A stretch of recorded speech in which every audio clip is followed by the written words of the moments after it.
Welcome to Public Health on Call, a podcast from the Johns Hopkins Bloomberg School of Public Health, where we bring evidence, experience, and perspective to make sense of today's leading health challenges.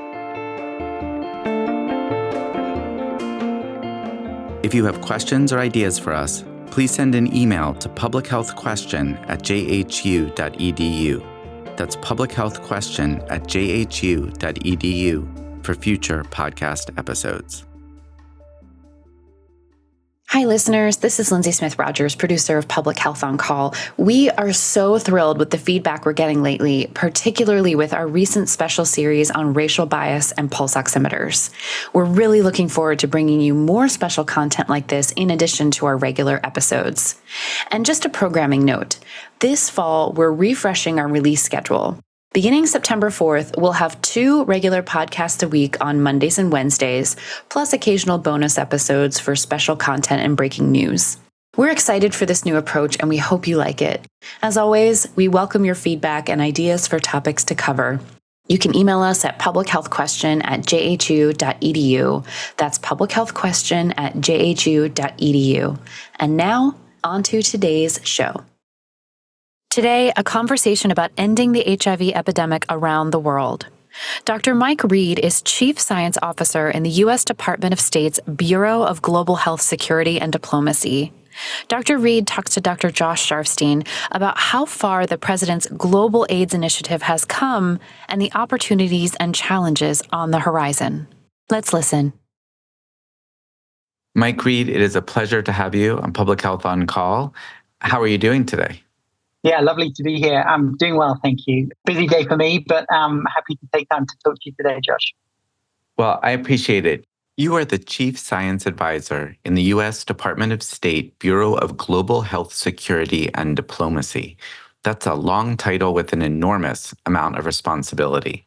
One of those responsibilities is to be one of the key science advisors on the President's Emergency Plan for AIDS Relief, known as PEPFAR. What's it like to be handed that baton? Yeah, so PEPFAR's in its 21st year. It was set up by George Bush as the US government's response to the primary global health security threat at the start of the new century, HIV. 20 years on, we've had an incredible impact. With over $110 billion of funding from the US government, we have seen the global HIV response evolve substantially to the point now where across the 55 countries where PEPFAR works, we're supporting over 20 million people to stay on lifelong treatment.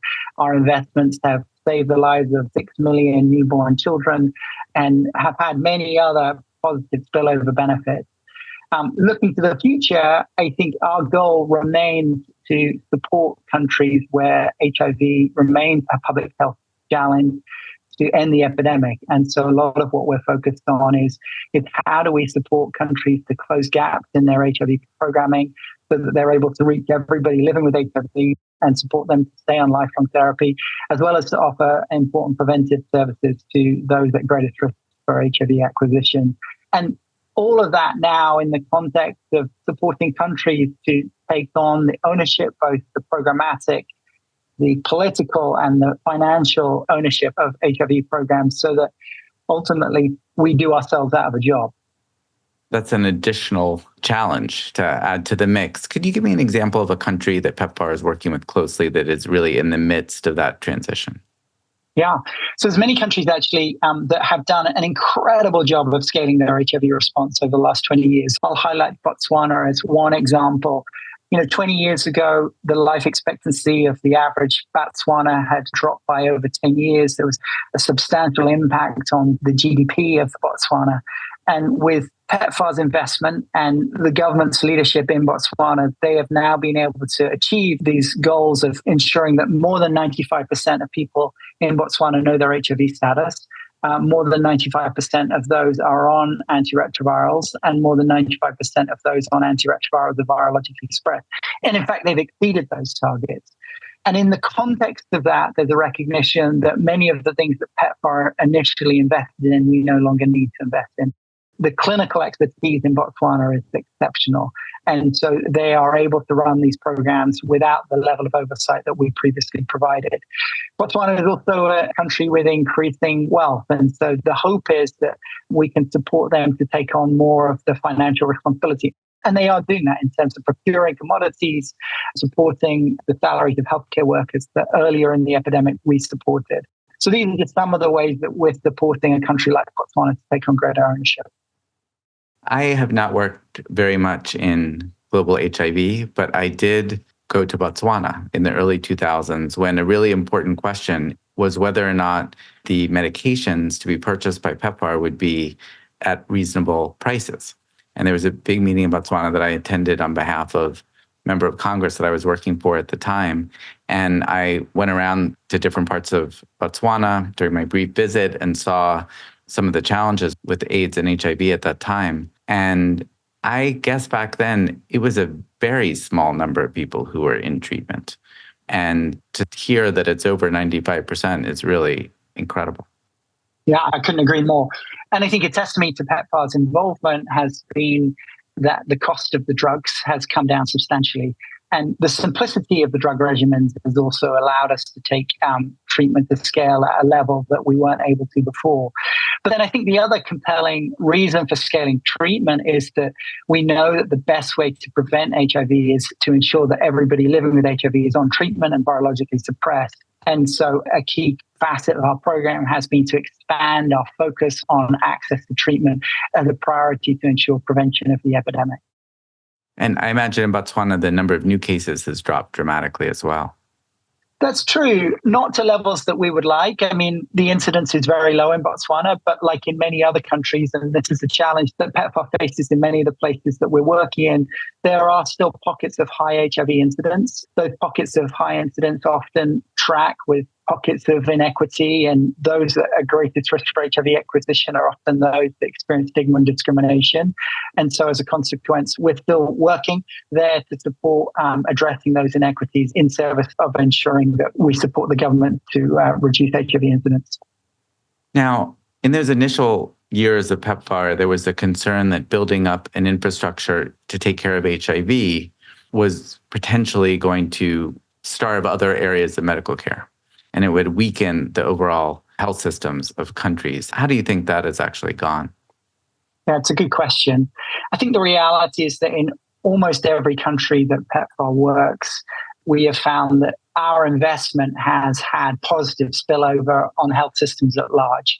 And there's plenty of scholarship that has demonstrated this, that investments in data systems, laboratory infrastructure, human resources for health through PEPFAR have had benefits that extend beyond that. Now, that doesn't mean that there isn't this issue of fungibility, whereby our investment in HIV means that countries don't invest in health services.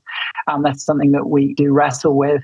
I think the reality, though, is that over and above that issue, we're able to see positive externalities of our investment. And these extend beyond health systems. I mean, there's some lovely science that has shown that the GDP in countries that have received PEPFAR investments over the last 20 years have substantially increased compared to countries that haven't. Women are more likely to finish secondary school education, delay the time of sexual debut and early marriage in countries where we have invested in PEPFAR programming. And so those spillovers, I think, have much wider dividend beyond just reducing HIV incidence.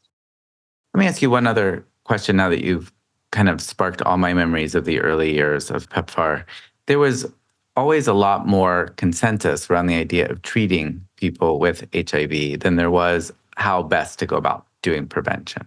Because prevention brought in a whole bunch of other issues, a lot of strongly held feelings, not just in the United States among people with different maybe political ideologies, but also in other countries where different kinds of behaviors were treated differently or different kinds of identities. How is that playing out in PEPFAR today? Yeah, there's a couple of ways of answering the question. First is through a human rights lens.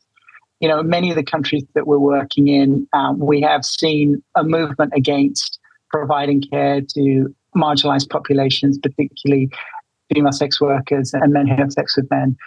And we have continued to invest in supporting programs in those countries, even when partner governments have not prioritized them, out of recognition for the fact that it's crucial that those groups are able to access prevention services. And if they don't, the risk of worsening epidemic in those contexts is high. I think the challenge between investing in treatment versus prevention also highlights something I mentioned earlier, which is actually the best form of prevention that we have right now is treatment. And so that is why historically we have invested more in treatment.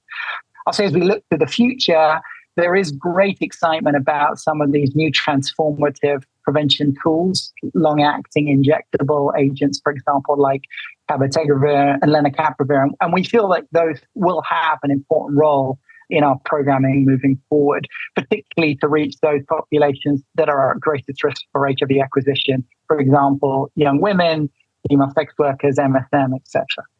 I see. So we're talking about shots that might protect against HIV for like 6 months at a time.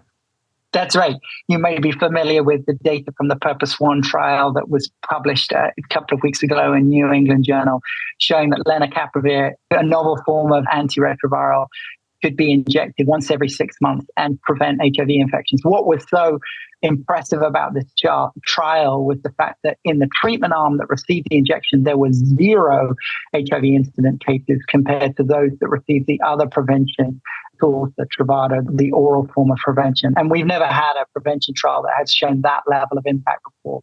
So we're very excited about the prospect of using drugs like lenacapavir in our programs moving forward. Now, caveat to that trial is that is just one data point. There is another trial that Gilead, the drug company, is sponsoring in other patient populations. We'll wait on that data, and then we have to make sure that the price of the drug is amenable to us in order for us to scale it. But hopefully it will be, and we'll be able to support countries to use that.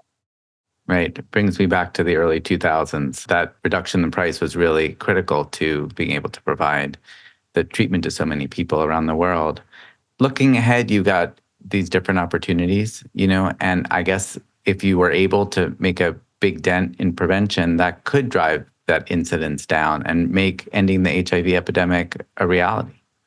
Absolutely. I think if we can ensure that as many people living with HIV are on treatment and stay on treatment, and that those at greatest risk for HIV acquisition are able to access transformative prevention tools, then those two things could lead to substantive transformative changes in the trajectory of the epidemic.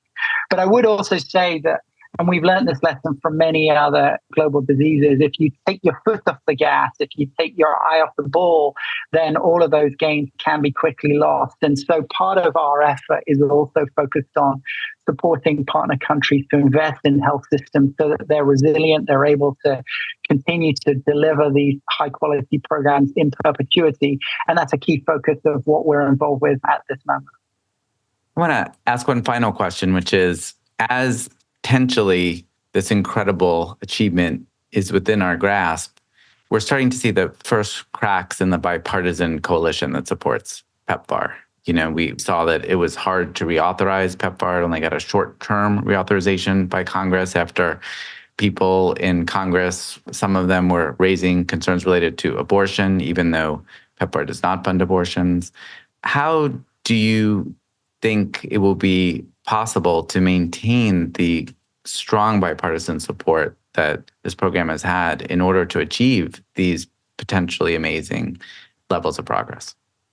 I think with an optimistic lens on these things, I think there are compelling reasons why folks on both sides of the aisle will continue to recognize the value that PEPFAR affords from a global health diplomacy perspective, from an economic perspective, and also from a moral imperative. If we don't continue to fund PEPFAR programming, then there is a risk that those gains that have been made, those fragile gains that we have secured, may be eroded. And I think that's a key message for politicians to understand. And what do gains being eroded mean? It means lives lost. It means, children dying of a preventable, treatable infection. And I think the other lens for this, though, is to say that by our sustained investment in support of countries with high or large HIV epidemics, we can actually help them to establish robust health systems that can respond to other global health security threats in the future, which is in service of the US government's own agenda to respond quickly to global health security threats. So I think there are a couple of ways to argue that continued investment in PEPFAR is a valuable enterprise that politicians on both sides of the aisle should and can support. Dr. Mike Reid, thank you so much. It's a very compelling pitch, in my personal opinion, for continued investments in PEPFAR. And thank you for all you do for your patients and for the country. Thanks, Josh. Lovely to chat with you today. Public Health on Call is a podcast from the Johns Hopkins Bloomberg School of Public Health, produced by Joshua Sharfstein, Lindsay Smith-Rogers, Stephanie Desmond, and Grace Fernandez-Ciceri. Audio production by J.B. Arbogast, Holly Cardinale, Spencer Greer, Matthew Martin, and Philip Porter, with support from Chip Hickey. Distribution by Nick Moran. Production management by Catherine Ricardo. Social media run by Grace Fernandez-Ciceri. Analytics by Eliza Rosen. If you have questions or ideas for us, please send us an email to publichealthquestion@jhu.edu. That's publichealthquestion@jhu.edu for future podcast episodes. Thank you for listening.